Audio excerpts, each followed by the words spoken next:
AC और DC हैं। अच्छा, ये बहुत बड़े नाम ले रहे हैं आप। हाँ जी। का वो पटवारी बताएं जो ये कहता है कि मैं करप्शन नहीं करता, और डीसी एसी साहब को इस बात का नहीं पता। ये छोटा मामला नहीं है और इसकी वायलेशन तो आप कर चुके हैं।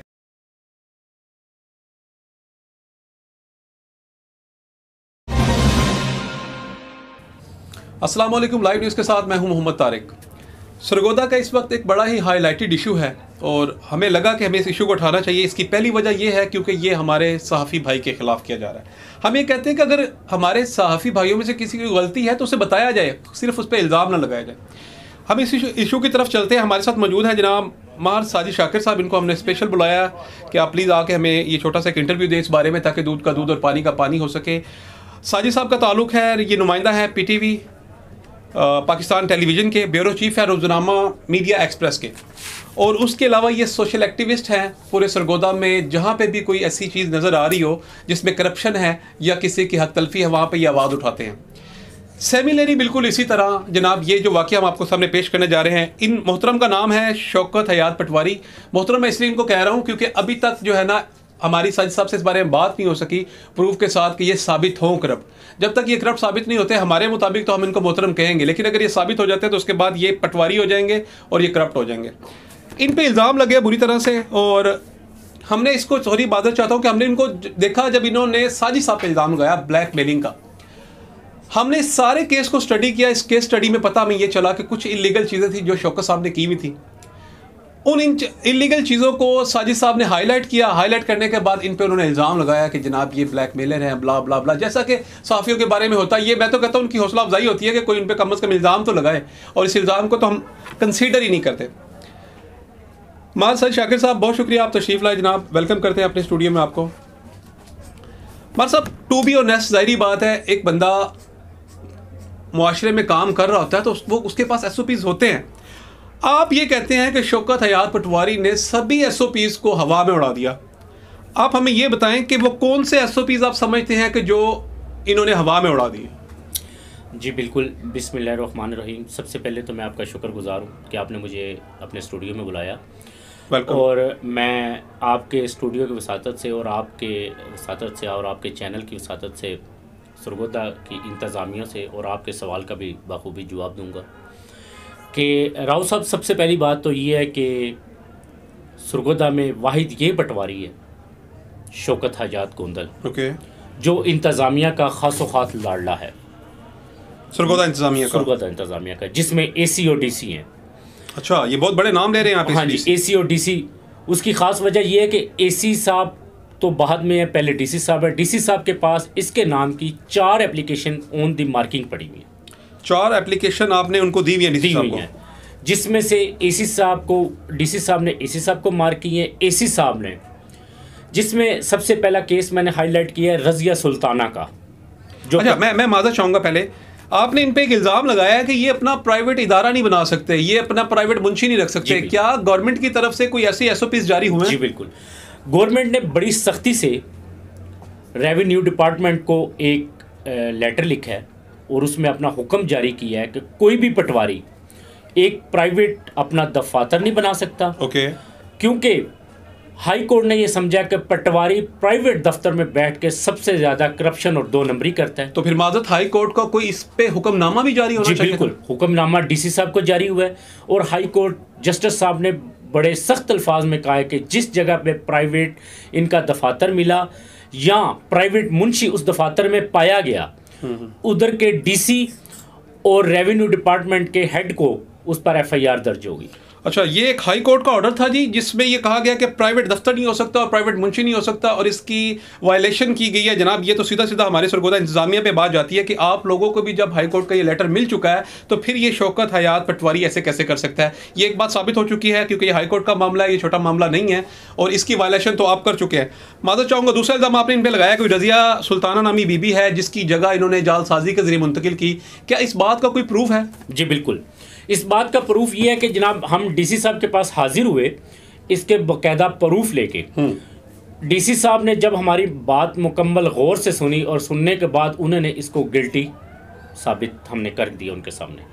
DC साहब ने इनको फ़ौरन डिसमिस करने के अहकाम जारी किए, लेकिन हमसे एक मिस्टेक होगी। हमने कहा सर आप इनको डिसमिस ना करें, आप इंक्वायरी करें। अगर ये इंक्वायरी में गिल्टी साबित होते हैं तो आप इनको डिसमिस करें। ये मैं अप्रिशिएट करूंगा यहाँ पे आपको, और अपने सुनने वालों से भी कहूँगा, देखें इन्होंने सिर्फ उनको नॉमिनेट किया है कि जनाब इसने करप्शन की रज़िया सुल्ताना के साथ, डीसी साहब के सामने पेश हुए हैं, तो वहाँ पे वो बात सुनने के बाद डीसी साहब ने मौका पे डिसमिस करना चाहा तो इन्होंने एज पर लॉ और मेरिट कहा कि आप इंक्वायरी के बाद इनको डिसमिस करें। तो क्या वो इंक्वायरी लगी और डिसमिस हुए? नहीं, वो इंक्वायरी जो है वो डीसी साहब का जो सुपरिटेंडेंट है अकदस साहब, डीसी साहब ने उनको मार की कि इसकी मुकम्मल इंक्वायरी करके मुझे रिपोर्ट दी जाए।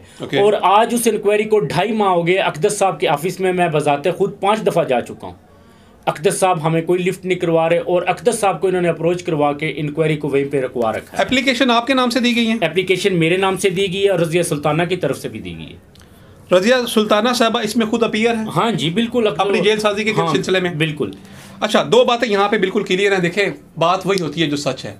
नंबर 1, रज़िया सुल्ताना के साथ शौकत हयात पटवारी साहब आपने करप्शन की, जालसाजी की, डीसी साहब ने आपको मुअत्तल करने के अहकाम जारी किए, लेकिन आपको इंक्वायरी की वजह से, इंक्वायरी ना होने की वजह से, जो कि इन्होंने पेंडिंग करवाया कि आप पहले इंक्वायरी करें फिर इनको डिसमिस करें, उसके बाद अकदस साहब ने जो ये काम किया 2.5 महीने से अगर वो पेंडिंग है, इसका मतलब है आप फिर किसी ना किसी के लाडले हैं, आपको कोई ना कोई प्रोटेक्शन दे रहा है। अभी तो ये मसला है आपकी करप्शन को लेके, मेरा ख्याल है हमें भी इस बारे में चलना पड़ेगा और इंशाल्लाह ज़रूर चलेंगे इसको लेके। अच्छा, ये इस वजह से नहीं कि मार साजिद साहब जो हमारे भाई हैं या साफ़ी हैं या सोशल मीडिया एक्टिविस्ट हैं, इस वजह से एक चैलेंज मैं आपको इस बात में और कर देता हूँ कि मुझे सरगोदा का वो पटवारी बताएं जो ये कहता है कि मैं करप्शन नहीं करता, और डीसीएसी साहब को इस बात का नहीं पता।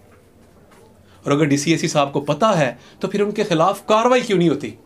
इतना बड़ा ये बंदा जिसका नाम है शौकत हयात पटवारी, इसकी जालसाजी सर आप तक पहुंच चुकी है, देख चुके हैं। एक बंदा सुबह दोपहर शाम हाई अलर्ट कर रहा है पूरे सरगोदा के इंतजामिया को, जनाब इसके खिलाफ एक्शन ले, इसके खिलाफ एक्शन ले।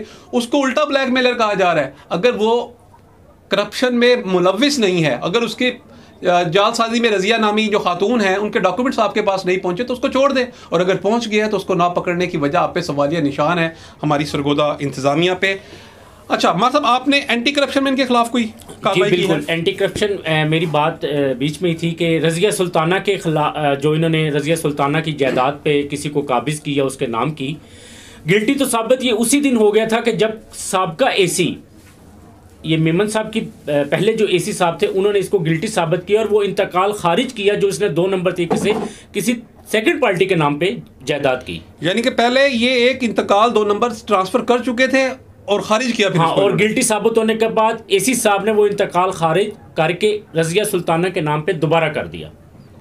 अब वो जगह रज़िया सुल्ताना के नाम पे वापस आ गई। इसमें मुझे आप बताएं ये गिल्टी साबित हुआ कि ना हुआ? 100% गिल्टी साबित। ठीक है, लेकिन एसी साहब ने इसको डिसमिस करना या इसके खिलाफ कोई इंक्वायरी बिठाने से पहले इसको एक हल्के से होर नवाज दिएगा, और उसमें बकौल इसके कि एसी साहब का मेरे सर पे बहुत भारी हाथ है और इसने भारी रिश्वत दे के एसी साहब को एक और हल्के में बैठ गए, और एसी साहब ने वो इंक्वायरी ठप करके रख दी। वो इंक्वायरी आज भी रज़िया सुल्ताना साहब दर बदर घूम रही हैं, लेकिन इसके खिलाफ कोई कार्रवाई नहीं हो रही।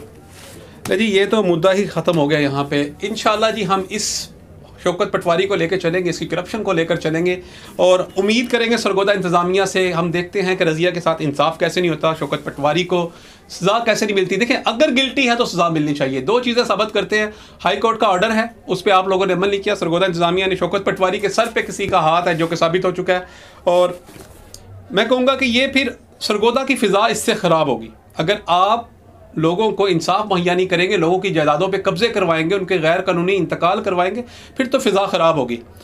शौकत पटवारी के हवाले से दूसरी वीडियो जल्द जारी करने जा रहे हैं हम, और इंशाल्लाह हम देखते हैं कि किस तरह से ये जो करप्ट लोग हैं, जो करप्शन में मुलव्वस लोग हैं, लोगों का हक खाने वाले लोग हैं, जो लोगों की करोड़ों की लाखों की प्रॉपर्टियाँ अपने बलबोते पर मुंतकिल करने वाले लोग हैं, ये किस तरह से ये काम करते हैं। आज ये सवालिया निशान छोड़ रहे हैं हम इंतज़ामिया पे, सरगोदा इंतज़ामिया पे, एसीडीसी साहब पे, कि अगर एंटी करप्शन में इनकी एप्लीकेशन, आपके पास इनकी एप्लीकेशन है, तो अभी तक इनके खिलाफ कार्रवाई क्यों नहीं हुई?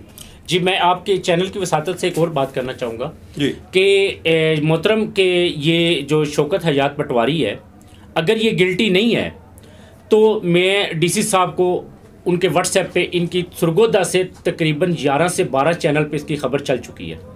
मैं डीसी साहब को पर्सनल व्हाट्सएप भी कर चुका हूँ, एसी साहब को भी कर चुका हूँ। एसी साहब से मौक़िफ़ लेने गया हूँ, लेकिन उन्होंने मौक़िफ़ देने से जवाब मुझे नहीं मुनासिब समझा। मार साहब, एक तो बहुत शुक्रिया, आप तशरीफ़ लाए DCSC साहब को। ये मौक़िफ़ दिया जा चुका है, उन्होंने मौक़िफ़ नहीं सुना, व्हाट्सएप पे उनके डाटा जा चुका है। इस पर भी सवालिया निशान है कि आखिर सरगोदा इंतज़ामिया अगर इस तरह से करेगी तो फिर क्या होगा? क्या कोई है इसको सुनने वाला? क्या कोई है देखने वाला? आप कहते हैं हम तक बात ही नहीं पहुंची, आप तक एप्लीकेशन व्हाट्सएप सारा कुछ पहुंच गया, उसके बावजूद कार्रवाई नहीं हो रही। इंशाल्लाह इस पर सेकंड वीडियो जल्द आ रही है। लाइव न्यूज़ के साथ मोहम्मद तारिक, अपना ख्याल रखिएगा। अल्लाह हाफिज़।